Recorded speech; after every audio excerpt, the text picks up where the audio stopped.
Good morning. This is Jason Dean coming at you again for another Film Fanatic show. So, hope everyone's doing good. It is Wednesday at about 9, 9:10, 9:11. So, yeah, hope things are going good. Things have been kind of busy here on the Film Fanatic or in the Film Fanatic world or just, I guess, in general. So, the weather has kind of got a little bit better. Today, so far, is a pretty nice day. I think it's supposed to be a pretty decent day weather wise, but then we're supposed to get a bunch of rain again. This weather has been pretty trying this year so far for spring. Today is actually the summer solstice, so today is the first day of summer of 2023. It's hard to believe. It's totally crazy.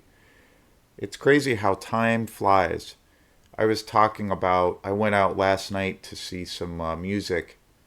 Really great friend and an amazing musician that I know, Tom Odolowski, who is a really fabulous drummer who was a big deal, well, still is, but a real big mover and shaker in New York City in the 80s, late 70s and 80s. He did all kinds of big gigs and all kinds of commercial work and soundtracks and TV shows.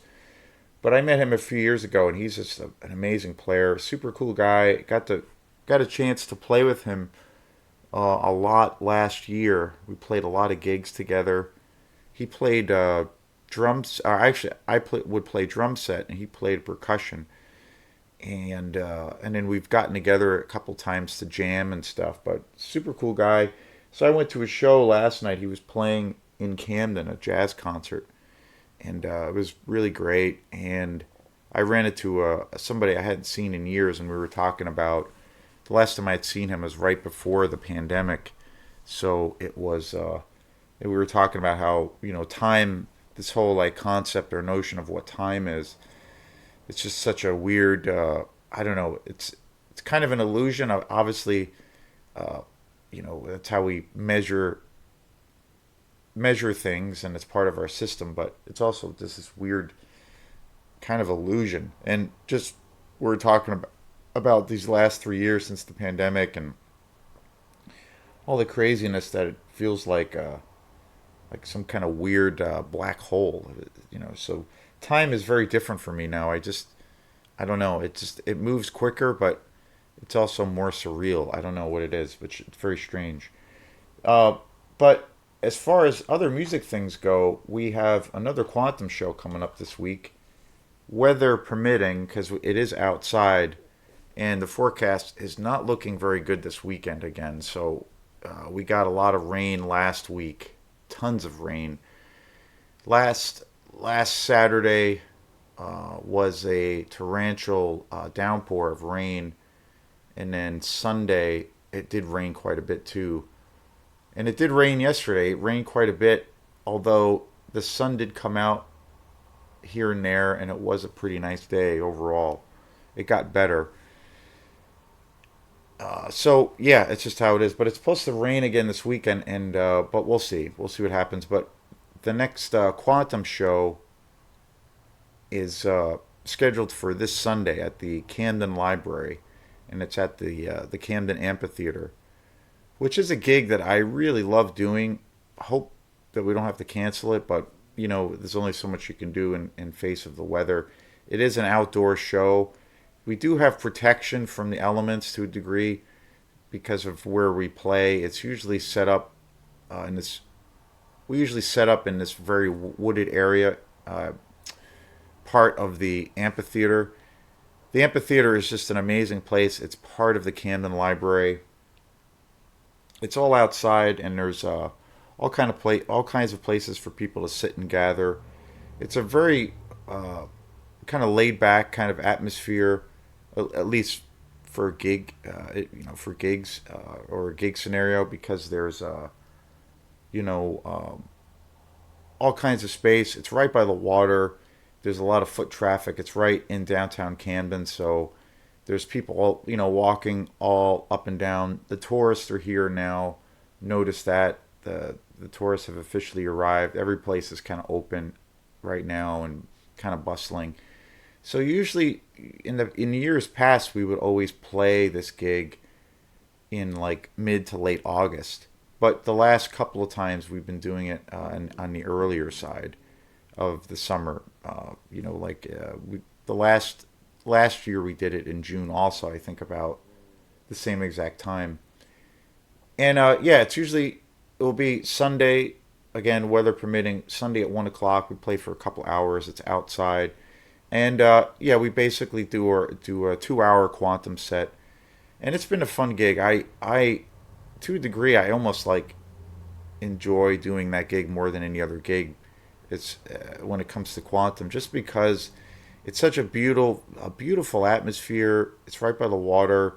The acoustics in that natural environment are just so great. And over the years, since we've been doing it for geez a long time, but 6 or 7 years. Since we've been doing it, we've made some fans over the way, over the years. I think through that gig and made some connections, and it's just a lot of fun. It's just a lot of fun, and we get to play a little bit louder because it's outside, and we get to crank it out, and we never have any issues as far as volume because it's early, it's during the day, and we basically get the space for free. So it's very cool. I came across there's a friend of mine, Noah Plotkin, who is also a drummer, really really great musician in his own right, and I've known him for a very long time, and we've done lots of different events together, and our bands, we had various bands throughout the years that would play together, and we've done lots of shows together over the years, and I've known him for a very long time.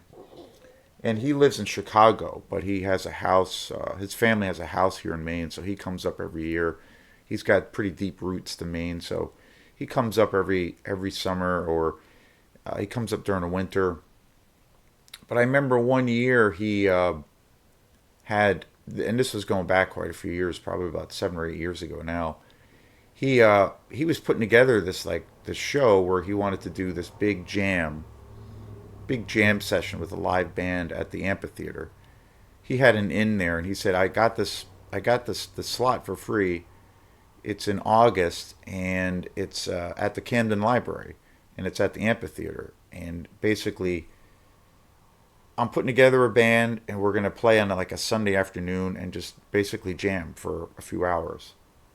And so he asked me if I was interested in doing it, and I didn't play drums for it. It was pretty wild. I played keyboards.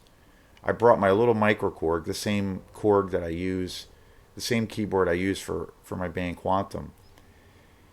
And he played drums, and there was a whole bunch of people that came, some mutual friends of ours that the band was comprised of, and it was super fun. And I had never done anything like that where I just showed up and played synth and keyboard. And I'm not really a trained keyboard player. I'm basically I look at it outside of the context of quantum. I look at it as just I'm kind of a sound maker or a noise maker.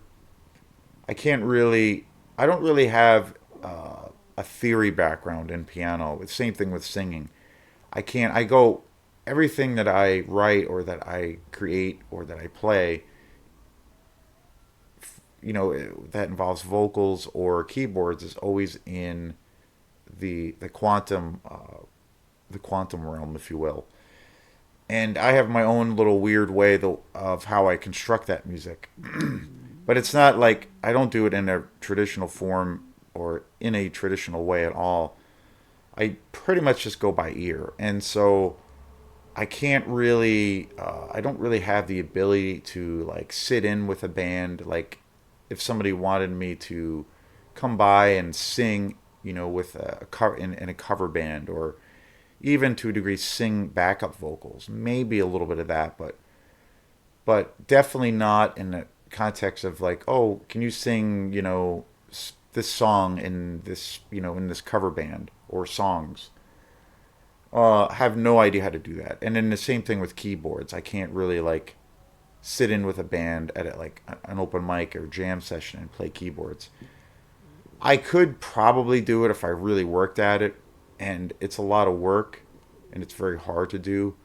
Part of me doesn't isn't really interested in doing that, but then it's also on a technical. It's mostly from a technical perspective. I really can't really. I don't really have the tools for that.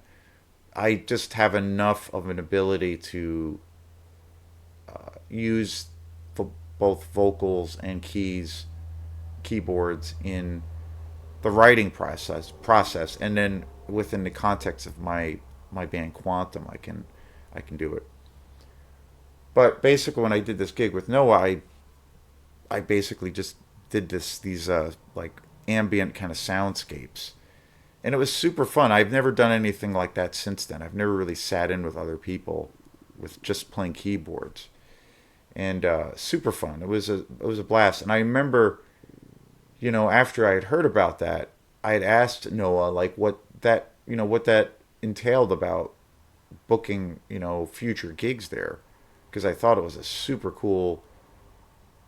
It's an amazing space, and I thought it was a super great time.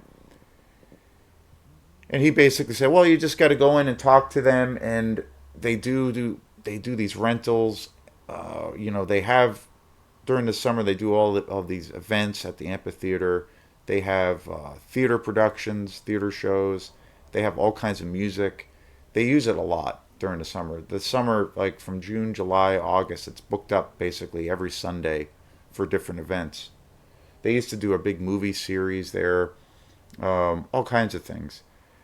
So I just basically inquired, and then I got a little bit of an in there, and then ever since then we've been doing the quantum show there every summer. And so, yeah, again, it's because of the atmosphere, the way the place is laid out, the sound of the place, the laid back kind of nature of the whole thing. I don't know. I kind of look forward to it almost more than any other gig. So we'll see. We'll see what happens with the weather. It is what it is. So that will be coming up this Sunday at 1 o'clock, and yeah, weather permitting, we'll see what happens. So today is a show on a movie that I have actually been dying to get to. I have had this for some reason. I've had this movie. Well, for lots of reasons, but for lots of reasons, I've had this movie on the back burner for a long time.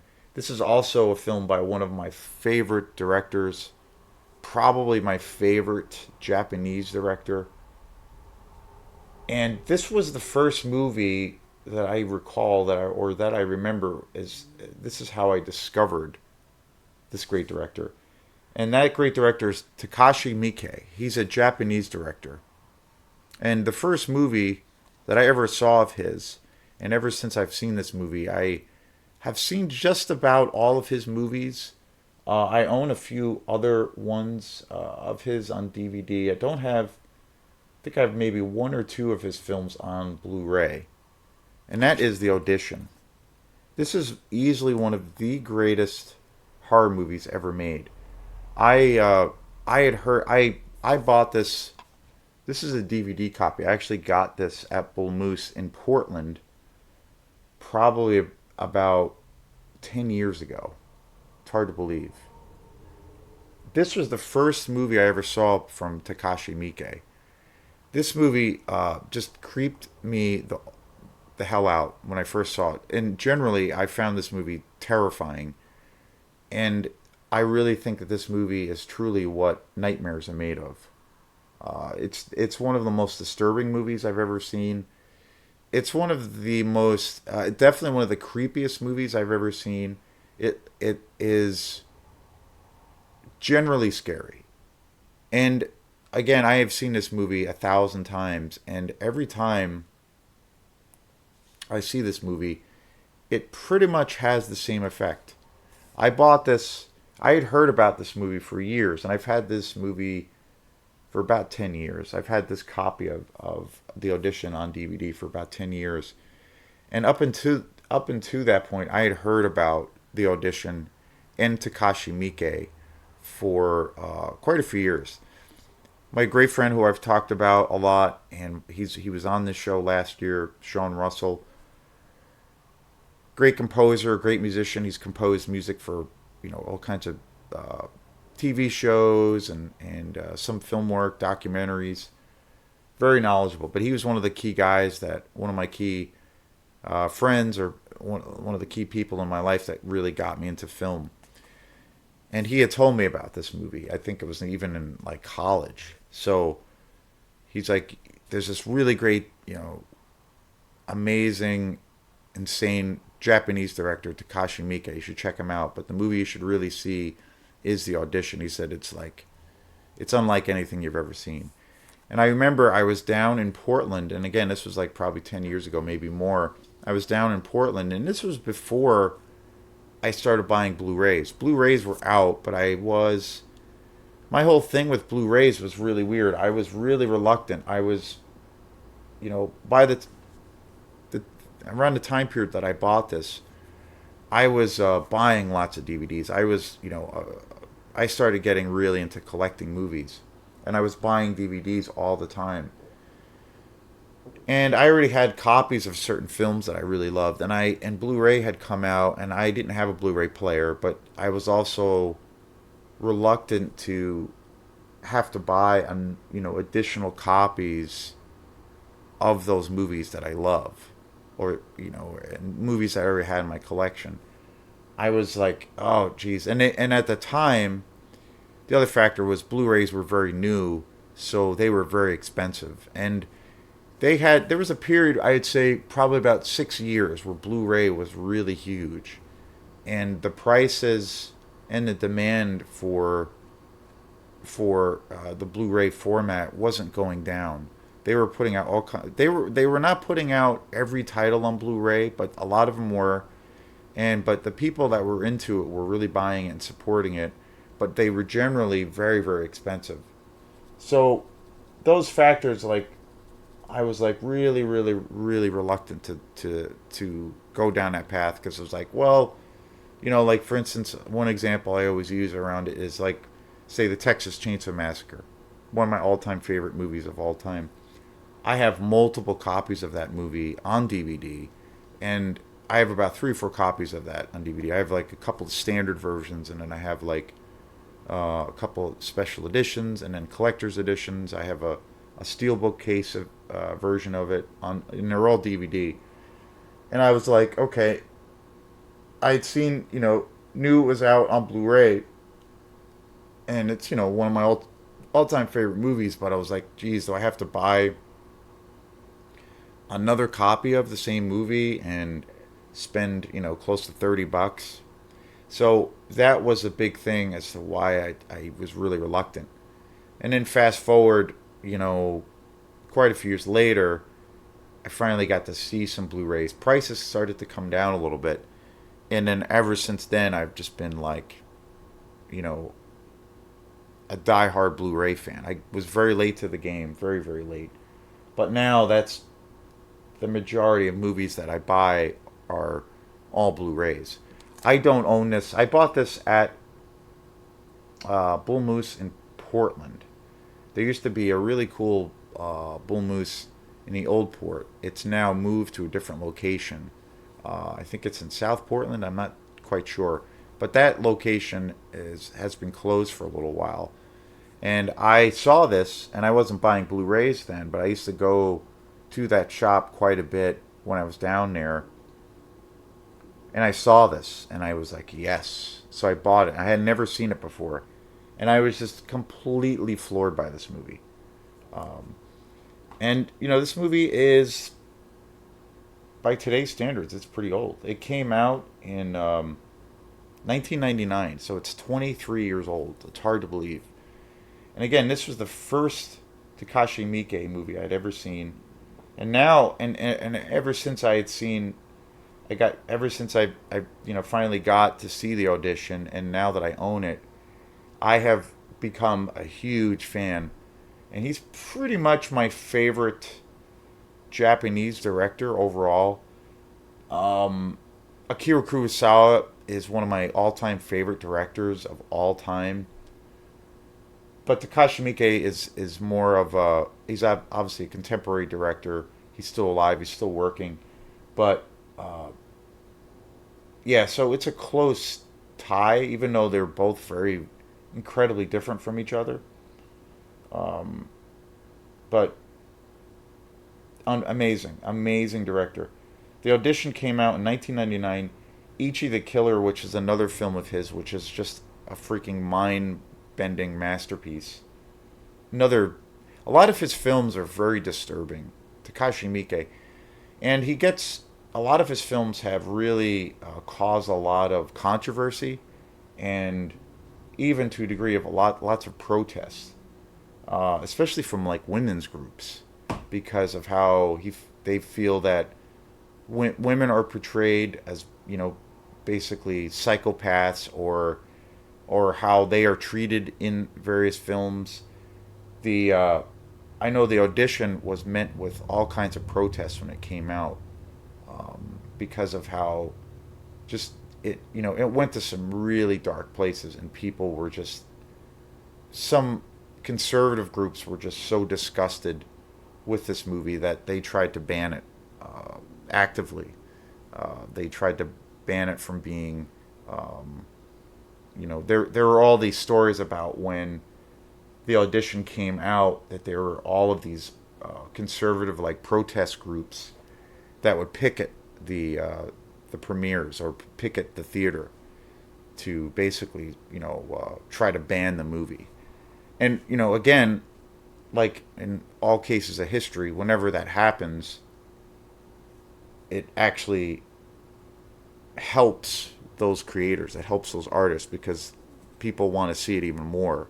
Because this is a big bad dangerous taboo of a film or of an album, so that just increases the appetite. So in actuality, when those controversies happen, it actually helps sales. I think it's a little bit it's different now. It seems to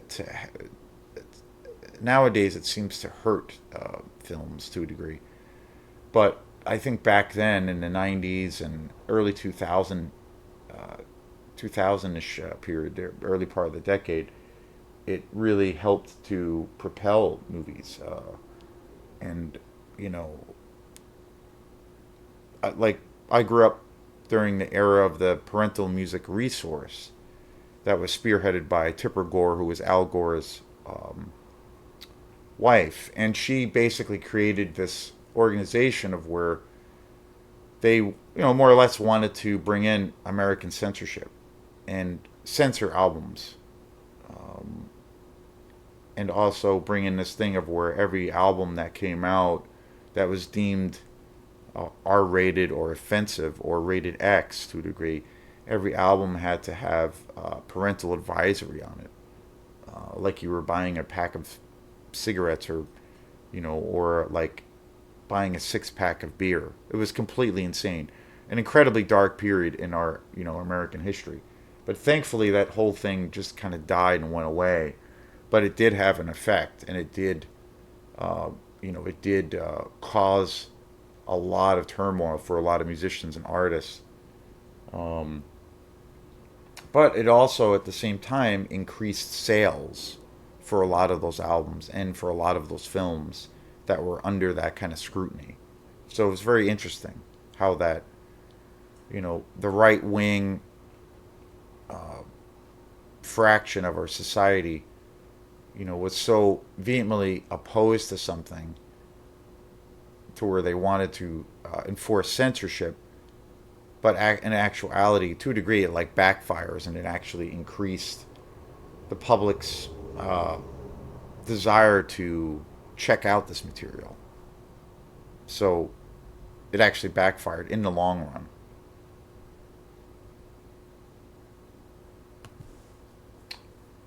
But if I ever see the Audition, I have, yeah, again, I have one of his movies on Blu-ray. I have a few of his movies on DVD, but he also made 13 Assassins, which is just such a killer, just such an awesome samurai movie, and that came out in 2010. And that's actually 13 Assassins is actually a remake of a film that I believe that came out in the late 70s, which is a really badass samurai movie. But which is amazing. And I've seen the original, but the first time I ever saw 13 Assassins, that was I had thought that was it was my first time seeing the movie, and it was directed by Takashi Miike. Came out through 2010. I thought it was like an original movie, but it wasn't until years later that I was over a friend's house, and they had we were watching some movies on one of the streaming platforms, and 13 Assassins came up, and I was like, oh, cool, yeah, that's a badass movie. And then I looked at the date, and it was like, I don't know, 1978 or something like that. And it was all Japanese, and it was the original. And I was blown away that this was a remake, but it's great. It's there's so much tension in the movie, and by the end of the film, it's like such an utter bloodbath. Amazing, amazing movie. I own 13 Assassins. I think I have that on Blu-ray.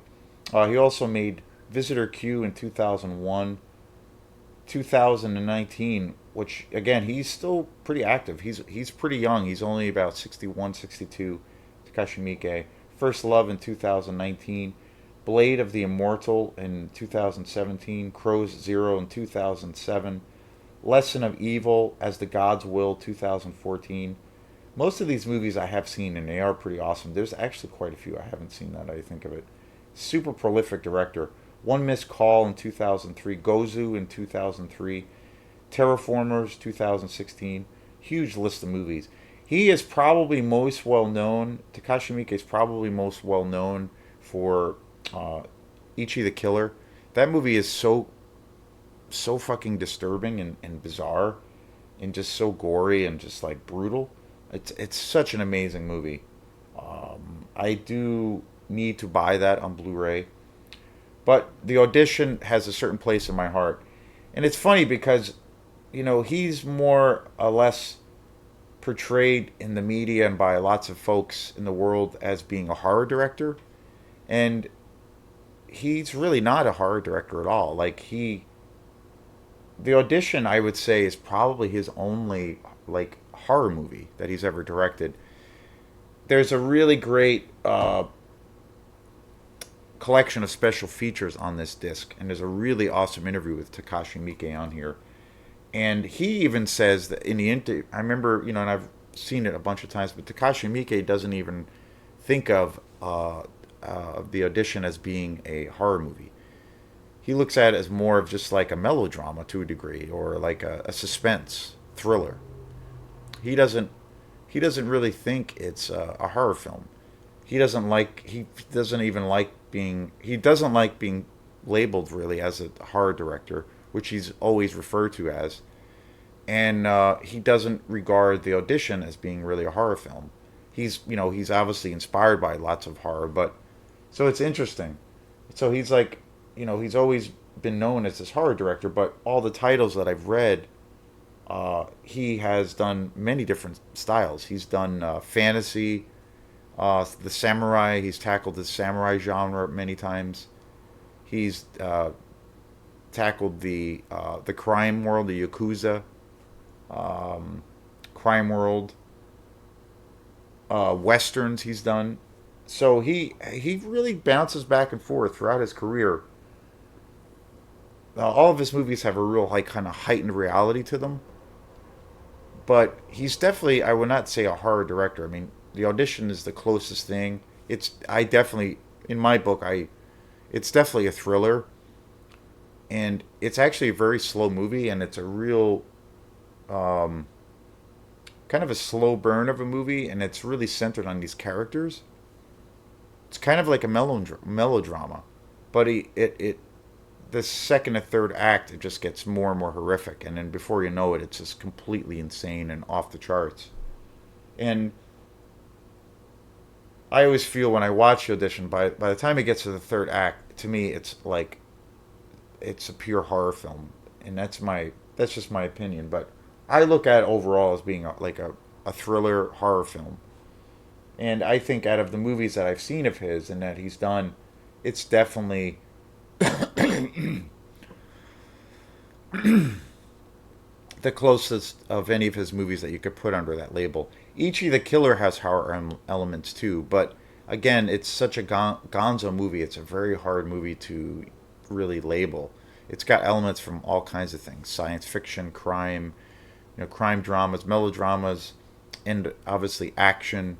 And it does have horror elements, but uh, just an amazing director, an amazing person. He is so creative.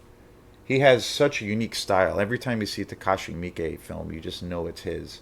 Um, but in the future, I will definitely buy this on Blu-ray because this movie is without a doubt. This movie, I will say, does get a lot of respect, and I'm glad it does because I do see it. I do see this movie talked about quite a bit, and considering that this is a pretty old film now, it's 23 years old. But I do see it a lot, especially I hear about this movie every year on Halloween, like various YouTube guys that I watch. They'll do a top, 20 scariest movie, list of the scariest movies of all time. And this movie is always up there. And a lot of times a lot of people pick this as the greatest horror movie ever made. I've seen that happen quite a few times, which I think is pretty awesome. Where people will, every now and then there'll be a thing of where people will say, "What's the top five or top 20 or top 10 scariest horror films ever made?" And a lot of the times, people will name The Exorcist, the original, which it's an amazing masterpiece. I'll eventually do a show on that, a movie that is very much talked about, but rightfully so. Um, and there's a whole slew of other films that also get mentioned, but I also see the audition being mentioned quite a bit. I've seen it even being picked to at number one by a lot of different people on YouTube as being the greatest, the creepiest or the scariest movie pound for pound ever made, and it's pretty darn scary and pretty darn disturbing. So yeah, it's amazing. I remember turning this movie. I've told people about the audition over the years. I remember watching it with a couple of people once, and they were really surprised, and then by the end of it, they were just horrified, and they were really surprised because the first half of the film, you don't even really think it's going to be a horror film, the way it evolves and the way it's kind of a slow paced movie, and so where it ends up going, uh, it's very unpredictable, but masterpiece of a movie. So this is Jason Dean. So thanks again. Welcome. I want to welcome aboard some of the new subscribers and some of the people that are still commenting on a lot of these videos. I really appreciate it. Thanks again for the support, and we will see you next time. Peace.